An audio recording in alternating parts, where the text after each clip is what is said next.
나는 새 옷 입는 것을 정말 좋아해요. 우린 언제나 낡은 옷은 버려요. 수리하는 것보다 버리는 게 나아요. 꿰매면 꿰맬수록 더 가난해져요. 나는 비행하는 것을 정말 좋아해요. 복잡한 규칙의 경기는 멍청한 짓이죠. 모든 사람은 서로를 공유해요. 모두가 잘 사는 시대가 열리게 된 것이에요. 안녕하세요. 오늘 소개해드릴 멋진 신세계는 헉슬리의 소설 원작을 그림으로 각색한 그래픽 소설입니다. 책을 펼치면 떡 벌어진 어깨 근육이 한판 대결을 예고하는 것 같죠. 마치 십자가 위에 예수처럼 바위에 서 있는 모습이 굉장히 강렬해요. 취할 때까지 나를 안아주세요. 술과 환각제에 취한 광신도들의 섹스 파티 같기도 하고요. 만화 형식의 컵 분리가 영화처럼 아주 직관적인데요. 다른 공간의 상황적 논리를 순간적으로 직관하고 통찰하는 효과가 있어서 마치 3D 화면을 보는 듯해요. 먼저 영화를 보고 원작 소설을 읽는 재미를 아는 분이라면 굉장한 발견이 될 것 같아요. 작가 소개는 설명란에 남길게요. 헉슬리의 멋진 신세계는 공상과학과 기상천외한 논리들로 구성되어 있는데요. 그거 아시죠? 디스토피아 소설로 손꼽히는 3대 작품 중 하나라는 거요. 다른 두 작품은 빅브라더의 감시 사회를 다룬 조지 오웰의 1984와 26세기 초 감정이 철저히 통제되고 사회 질서가 완벽하게 계획된 유니아니아를 배경으로 한 자마찐의 우리들입니다. 디스토피아는 유토피아와 반대되는 가상사회를 가리키는 말인데 1868년 영국 의회에서 존 스튜어트 밀이 아일랜드 억압을 비판하며 배부른 돼지보다 배고픈 인간이 더 낫고 만족해하는 바보보다 불만족해하는 소크라테스가 되는 것이 낫다고 한 말에서 시작되었다고 해요. 대강의 줄거리를 살펴볼게요. 기계 문명이 극한적으로 발달한 문명 사회가 있었어요. 인간은 태내 생식에서 해방되어 인공수정과 같은 제조의 배양병에서 계획적으로 생산되고 아이들은 최면을 이용한 수면학습으로 주어진 환경에 절대로 반항하지 않고 24시간 내내 명랑할 수 있는 인간들로 구성된 사회예요. 과학의 개념으로만 구성된 사회답게 최적의 인구 구성을 빙산의 모형에 맞춰 9분의 1은 수면 위에 9분의 8은 수면 아래에 차지하게 했어요. 수면 밑에 잠겨 있어도 수면 위에 있는 것보다 더 행복하다는 논리가 성립돼요. 왜냐하면 부담 없고 피곤하지 않을 일을 7시간 반만 하고 나면 소마라는 묘약이 강제로 배급되는데 이것을 삼키면 부작용도 없이 술과 종교의 효과를 얻을 수 있어요. 환각제이고 도치제인데 자유분방한 성생활과 무릉도원의 쾌락을 유지할 수 있어요. 이러한 바보들의 천국에 미개한 반역자가 나타나요. 청년 왓슨은 육체적으로나 지적으로나 너무나 우월한 소질을 타고났는데 전체주의 정책에 회의적인 태도를 보이고요. 또 다른 청년 버나드 마르크스는 배양되던 중 혈액 대용으로 알코올이 주입되지 않았는지 의심이 갈 만큼 상층 계급에 속하면서도 열등한 육체를 가졌는데 지적인 노동에 종사하면서도 환경에 순응 못하고 고독과 열등감에 사로잡힌 채 반사회적 사상을 품고 있죠. 어느 날 마르크스는 자신이 좋아하는 레니나 크라운과 야만인 보호구역에 허가를 받고 들어갔어요. 그곳에서 린다와 인공부화소 소장의 아들인 존을 만나게 돼요.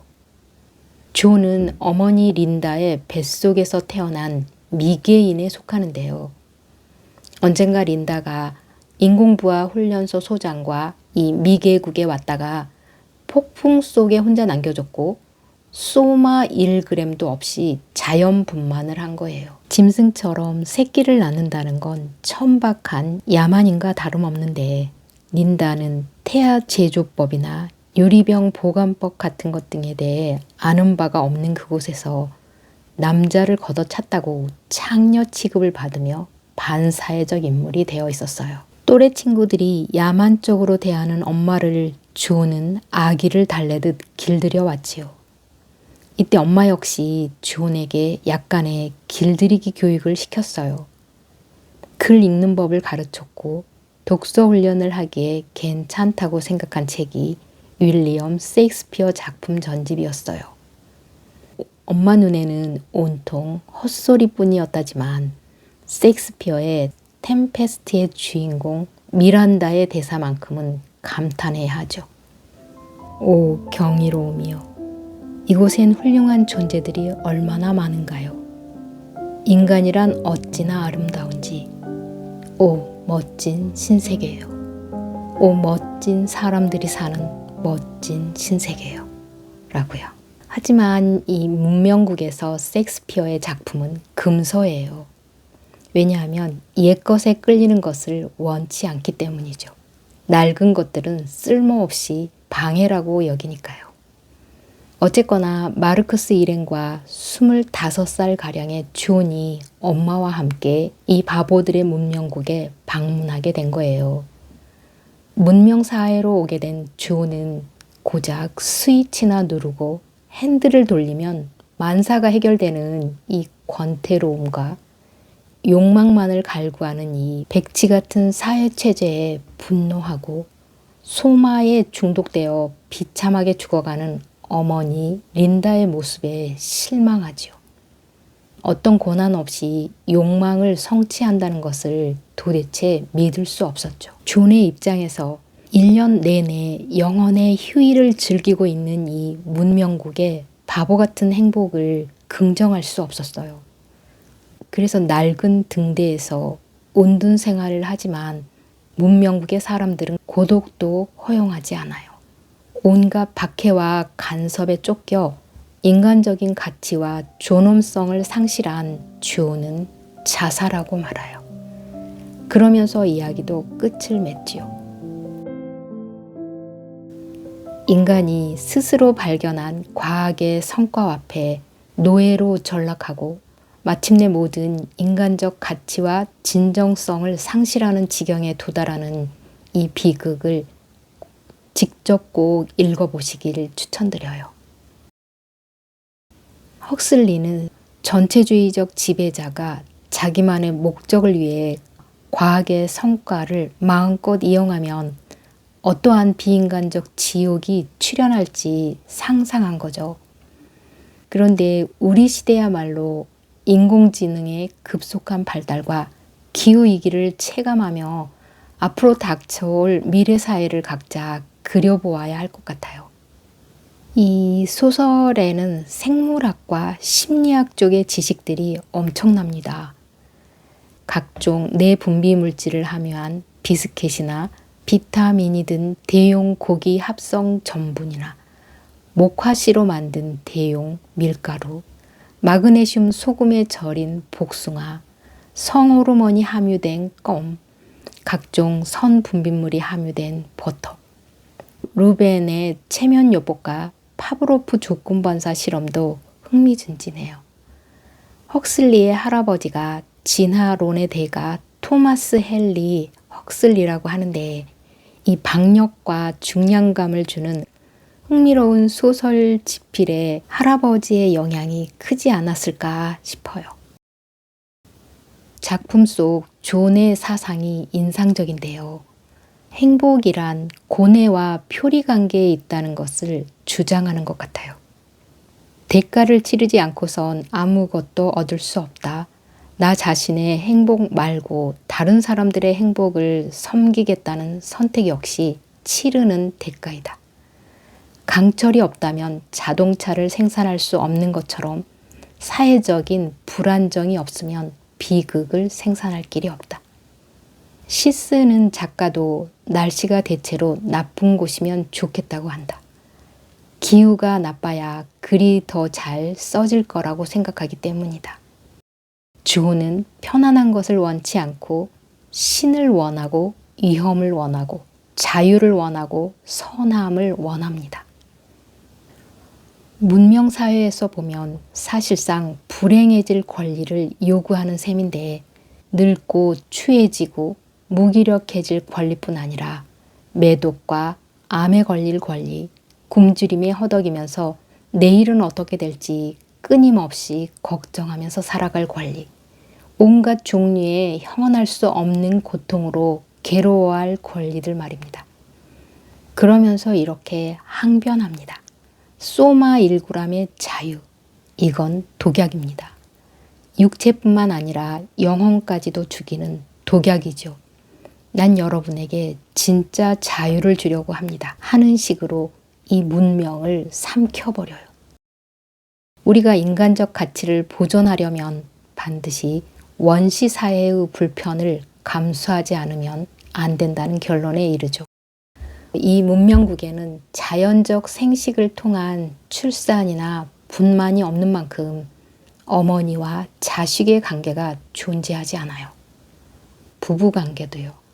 따라서 만인은 만인의 것이죠. 이들에게는 가족들이 함께 산다는 게 어떤 의미인지 상상조차 못하죠. 이들이 알고 있는 가족이란 숨막힐 듯 비좁은 공간에서 주기적으로 애를 낳는 여자와 남자가 나이 성별이 제각각인 아이들과 뒤엉켜 사는 것쯤으로 알고 있어요. 셰익스피어의 로미오와 줄리엣에서 줄리엣의 어머니가 딸에게 누군가와 결혼하도록 강요하는 대목이 나오는데 이들은 이 한 남자가 어떤 여자를 갖느냐 못 갖느냐 하는 따위의 이야기가 얼마나 상스러우면서 우스꽝스러운지 미치광이 같은 상황이 필요하다는 걸 어이없어라 합니다. 이곳의 생활은 사회가 안정되어 사람들은 행복하고 원하는 바를 얻을 수 있고 얻을 수 없는 것은 바라지도 않고 모두가 잘 살고 안전하고 병을 앓지도 않고 죽음을 두려워하지도 않는 열망과 노쇠함에 대해 무지하고 부모로 인해 괴로울 일도 없으며 깊은 감정을 나눌 만한 배우자나 자녀, 연인 따위도 없지요. 마땅히 따르도록 습성 훈련된 것들 외에는 사실상 어떠한 행동도 하지 못하도록 길들여 있는 세계예요. 오직 소마가 있어서 자유를 누릴 뿐 도덕적 훈련을 해야만 하는 고통 대신 반 그램짜리 알약 2-3개만 삼키면 누구나 덕을 갖추고 고결해질 수 있어요. VPS라고 하는 주사는 모든 활기 촉진 효과를 유도해요. 과격한 열정 대체 요법인데 두려움과 분노 같은 감정에 생리적으로 대등하게 작용하도록 한 달에 한 번씩 정기적으로 치료하는 호르몬 주사예요. 아드레날린과 호르몬을 분비하는 인체 기관에 부신의 자극을 주는 치료요법인데요. 일테면 셰익스피어의 오셀로에서 데스데모나를 살해하거나 오셀로에게 죽임을 당하는 상황에 이런 주사요법을 적용하게 하는 거죠. 마지막 장면입니다. 조는 문명 생활의 구조물에 더 이상 감염되는 것을 피하기 위해 자신의 정신과 육체를 정화하는데 그 정화 방법이 겨자와 더운 물을 마시는 거다. 그리고 물풀에 나무를 베어 6피트 정도의 가지가 없는 줄기를 잘라 껍질을 벗기고 한 겹 한 겹 흰 부분을 벗겨내어 두툼한 중간 부분은 튼튼하게 늘어지는 끝부분은 탄력 있고 나긋나긋한 자신의 키와 맞먹는 막대기를 만들었다. 이 작업이 주는 쾌감은 강렬했다. 이윽고 허리까지 벌거벗은 남자가 등대 밖에 서서 매듭진 가죽 채찍으로 자신의 몸을 후려쳤다. 등에는 진홍빛 핏자국이 수평선을 이루며 그어져 있고 그 자국을 따라가는 핏방울이 흐르고 있다. 시체에 몰려드는 독수리처럼 달려든 보도진들의 대소동이 벌어진다. 미개한 야만이나 왜 넌 소말을 먹지 않니? 포드과학 모니터 기자가 소리쳤다. 그리고 은신처에서 자신을 정화하는 채찍과 거칠게 포효하는 신음소리가 몰래카메라로 찍힌 영상으로 만천하에 공개되어 그걸 보고 달려온 수백, 수천의 헬리콥터에서 쏟아져 나온 군중들에 둘러싸인다. 고통이라는 공포의 마력에 끌려 한편으로는 그들의 조건 반사 훈련이 그들에게 뿌리 깊게 박아놓은 협동하는 습성과 단결과 화합의 욕망에 그들은 야만인의 미친 것 같은 동작을 흉내내기 시작했다. 그리하여 야만인이 자신의 반역적인 육체를 때리고 동시에 히스초온에 쓰러져 몸을 꿈틀거리고 있는 포동포동한 타락의 화신을 내리칠 때마다 군중들은 서로를 때리기 시작했다. 끝까지 함께 해주셔서 감사합니다. 평화로운 날 되세요.